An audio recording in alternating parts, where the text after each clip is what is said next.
போய் பசி நேரத்துல ஹோட்டல்ல போய் உட்கார்ந்து இல்ல நாளைக்கு சஷ்டி விரதம்னு சொன்னா நீ விரதம் உள்ள இருக்கிறவன்.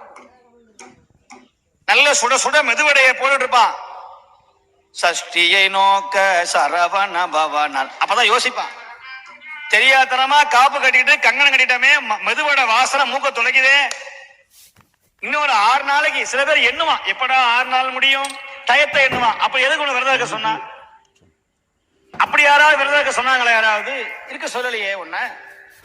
அப்படி விரதம் தேவையே இல்லையே. நீ 6 நாளும் நல்லா சாப்பிட்டுக்கிட்டு திருப்புகழை பாடி முருகப்பெருமானுடைய சஷ்டி கவசத்தை சொல்லி ஆனந்தமா இருந்தா என்ன குறை? ஒரு குறையும் இல்லையே. நம்முடைய நாயன்மார்கள் அப்படிதான் வாழ்ந்தாங்க. சொல்றார் ஞானசம்பந்தர், விரதங்களால் வாடி பயன் என்ன ஆகுது? நீ அந்த விரதம் இருக்க, இந்த விரதம் இருக்க.